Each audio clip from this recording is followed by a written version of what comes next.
Hello, my name's Annie Harrison and I'm an artist and I work on issues of history and memory, and particularly the history of Manchester and the hidden histories of the working people in Manchester. So my experience of this project really is diametrically opposite to Nick's. You've heard a lot about how Nick was able to fulfil his responsibility as an ambassador. Well, I chose the cornflower as my tattoo, and I chose it because it's a cheerful flower, it's an optimistic flower, and it's something that I'd planted a lot myself. And when I started to think about how I could be a good ambassador for the cornflower, I contacted organisations that work on plant conservation. But while one of them had a cornflower project, it wasn't an active project. So what I discovered was that the remaining clusters of native cornflower populations are on the south coast and on the Isle of Wight. But that is about as far as I got, because without any organisational support, I wasn't really able to take my responsibilities any further. So I haven't visited the cornflower habitats in the way that Nick has visited the capercaillie habitats, and I've not been involved in any conservation work. However, I'm pleased to say that my cornflower tattoo does its own work as an ambassador. That's my tattoo.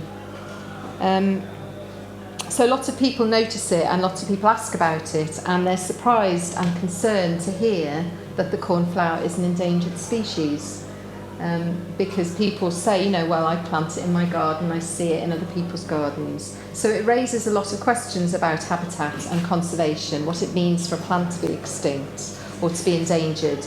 And there are lots of questions about this, and I don't have very many answers. But like Nick, I spent some time at the Manchester Museum talking to the plant conservator about the cornflower. And I talked to her a lot about the issue of the extinction of plants and what that means. And she said that the plant collection at Manchester Museum is an internationally significant collection. It's absolutely huge. It's tens or hundreds of thousands of samples of specimens. It's absolutely extraordinary. And her responsibility is to conserve the collection that the museum holds. It's not her responsibility to conserve the species. So she doesn't necessarily know what the situation is out in the field with any of the specimens that she looks after in the museum. So she's concerned that the collection that they hold in the museum should contribute to the broadening of knowledge about those species. And she's committed to their collection being used by researchers across the world. She told me of one instance where she shipped a plant sample to a researcher who I think was in New Zealand. And it was returned some months later, after this researcher had done their research. And it was only after she got the sample back that she discovered that the species was actually extinct. So she mused on whether she should have risked sending it across the world for such a long time. If she'd known beforehand that it was an extinct species, maybe she wouldn't have done that. And she might at least have registered the parcel that it was sent in. So after our conversation, she said that perhaps the museum should institute some kind of traffic light system which could be displayed on the outside of the specimen boxes. That's a really simple solution, isn't it? So amber represents endangered species, red represents extinct species. It would help them to identify what the most rare and precious specimens are that they have in their collection. But of course, this couldn't be something that could be done right across the board in all their hundreds of thousands of specimens. It would have to be something that was done on a piecemeal basis as they received information. So as an artist, my interest in this project was as much in its place as much about its place within the contemporary art world as it was in the environmental campaign. I see the ExtInked project as part of a fairly recent art movement, which has not really been completely defined. The writer Suzanne Lacey calls it new genre public art. Nicolas Bourriard calls it relational aesthetics, and Grant Kester calls it dialogical art. So they're all concerned with slightly different aspects of this movement, this broad movement, but what they have in common is that all of these theorists are describing art which is socially and politically engaged and which is created in conversation and dialogue with members of the public, that is, with people who do not consider themselves to be artists. So in this case, in the case of the ExtInked project, the initiative for the project obviously came from UHC, which is an arts collective based very close to here in Hume, and who work on both design and art projects. So their focus really is on work with a social and political agenda, and it's often to do with the city and the politics of the regeneration of the city. But this project is no longer solely owned, controlled or directed by UHC. This project involves 100 volunteers, of which Nick and I are just 2 of them, who were motivated, for whatever reason, to have a tattoo. And the volunteers are now co-curators of the project, making their own decisions about how and where it will be shown and how it will be described and experienced by its audience. While the importance of the message about the extinction of plants and animals, fungi and sea creatures is important, it's undoubtedly important, I'm also interested in watching how this project plays out in the future and what other initiatives it inspires. Thank you.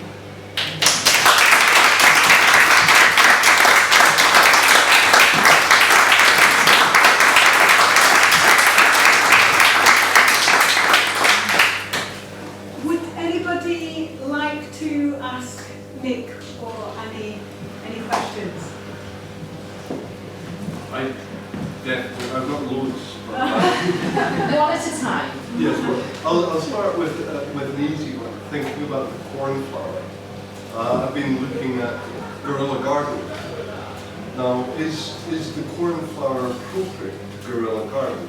Because I wouldn't want to run around spreading all the seed, say, of Japanese knotweed. You know, this is causing havoc. So it's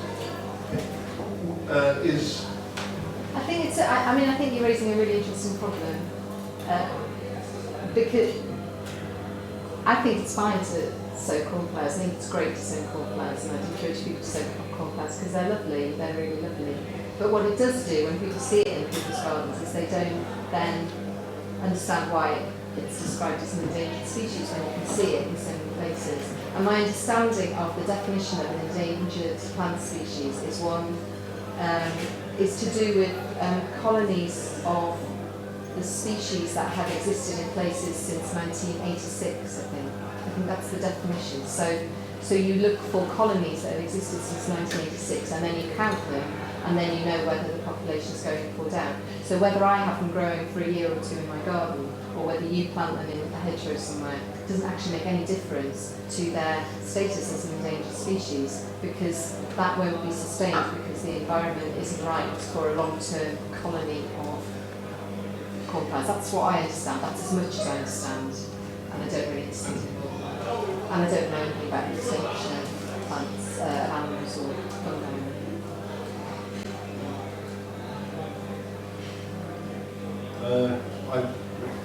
I'm thinking about the Western Capercaillie. What on earth can I do? I mean, I'm in an age where I want to do something constructive, sort of move away from my apathy. And I'm going to get one of your newsletters when I read. But you know, as an individual going through life,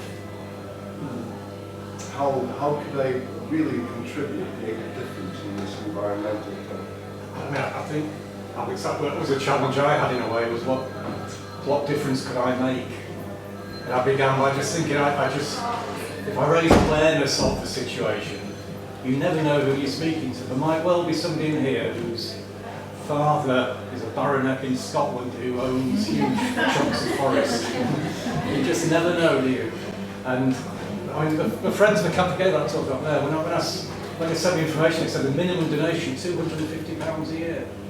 I said, oh, £250, that's crazy. But their aim is to attract landowners and people of wealth who can have an impact on it. It's not so much for money for me. I mean, I thought £2 to get 125 people I can join with 250 quid.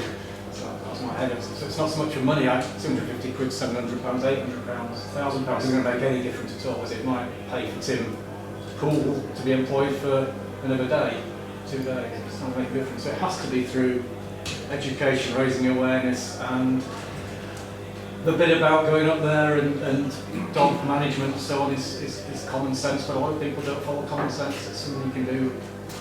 If you've got other ideas, Alex, I'd love to hear. I'm open to ideas what else I might do. But it does feel a little bit powerless, I take your point. Just thinking out the box a little bit. The bird and runback, does it taste nice? Well, Because if it tasted nice, I'm sure the people would grow the bird. I know it's a bit. No, They probably don't eat meat or something, but I mean, it's a game bird, so why don't the gamekeepers produce more of the bird? yeah. I mean, I think we probably would if the habitation supported the birds. I mean, I suppose they could keep them, they could farm them, I suppose. I have no idea how cruel that would be. But the habitation doesn't support the birds. It's the same point with the cornflower. You need the right habitation for it to survive. So you could reintroduce the capicola. They could all die out. Let's bring some more in from Scandinavia, but they'll die out again because habitation isn't right to support them. And I guess if you're going to, I mean, one of the ways you could attract them is by, having shooting, capicola shooting season, like grouse shooting. Get them out there on the hills and pay people, pay lots of money to come and shoot them. Do we want to do that? I'm not sure. Is it the bird that poachers go for? Or now is that another reason why they go down scouts? They used to be, the gamekeepers, in the 1950s and 60s, the gamekeepers used to go around stamping on the eggs because they were such a blooming nuisance. It's a capicola would eat the tops of pine trees and it would cause disturbance, cause damage. So the gamekeepers see them as like As a pest. of vermin. Yeah, absolutely. So they would find a nest there, just step on them, stamp on them. Are laws in place to protect birds? There are, yeah, there's this one of my slides I talked about, this concept of reckless, what was the phrase, I can't remember. Reckless, whatever, but basically if the law would have to prove that you as an owner were not looking after your dog, were recklessly in charge of your dog if the dog caused damage to a capicola. So there is a legal protection for, sort of behaviour that might endanger the bird. You're certainly not allowed to hunt it, that's for sure. It's protected in that way in this country. As far as I know, so. I think it is. If somebody's got that book going around, it was saying there, I'm sure it's always been in the. Yeah, I think in the days when the boreal forests in the northern, I don't know much about Canada, about the northern Antarctic and northern areas of pine forests, that supports a bird, and they were for that in Scotland, so I'm sure it's a good chance.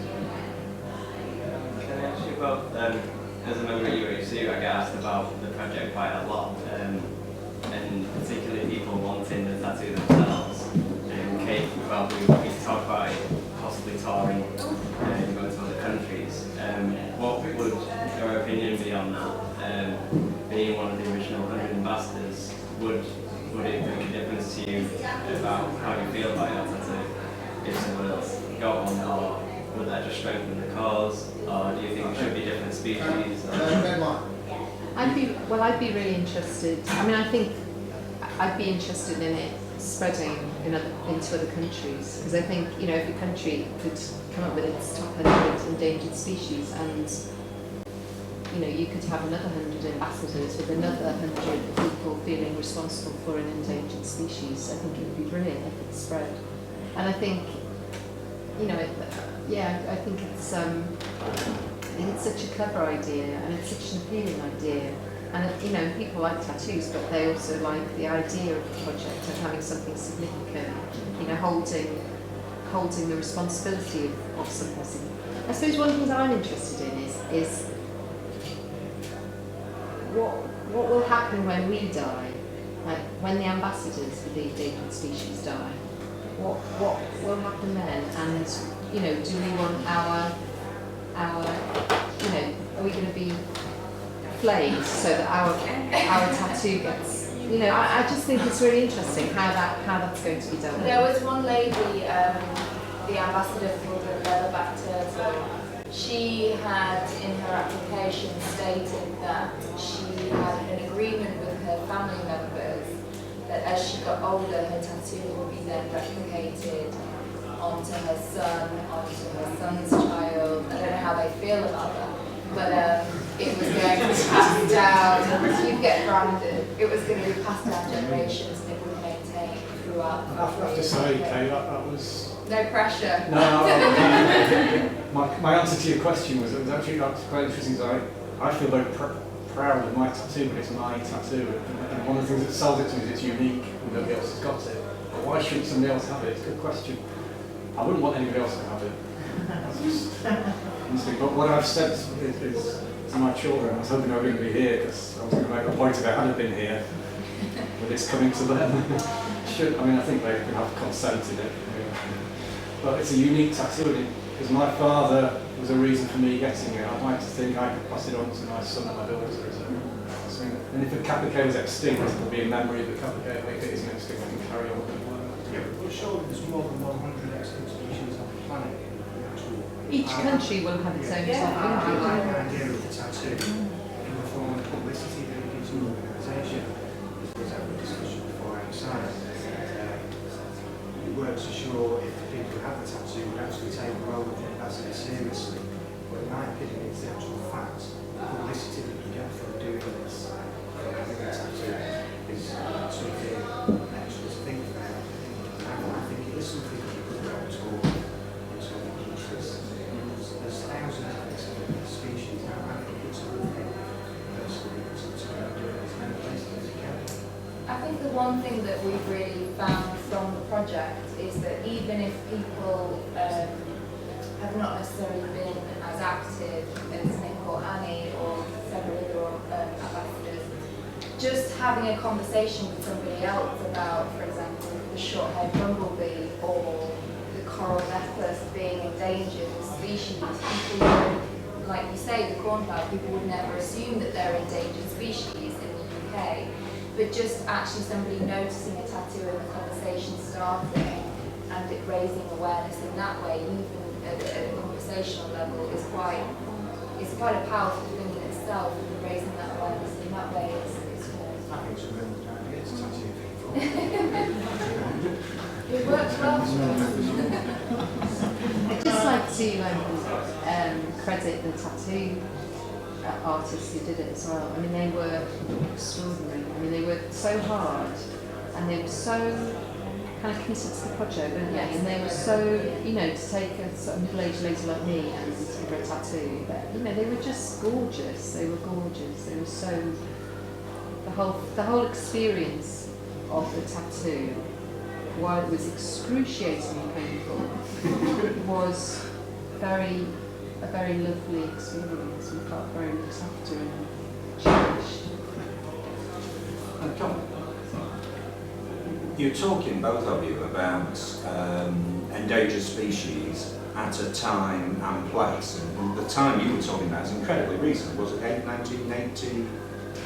86, when, you know, the clock starts and are things going up or down.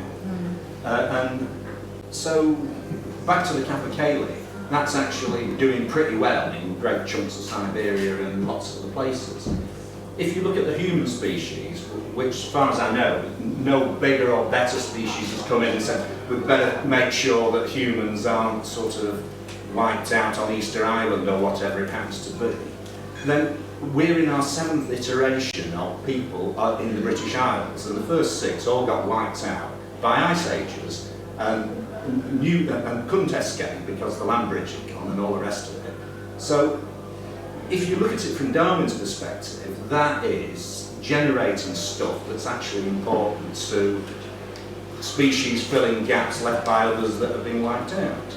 And there's an extent to which what humans want to do is look at anything that's struggling, whether, you know, if humans weren't there it'd still be struggling or not, and think, give it a leg up. But if it happens to be a magpie, smash its head in.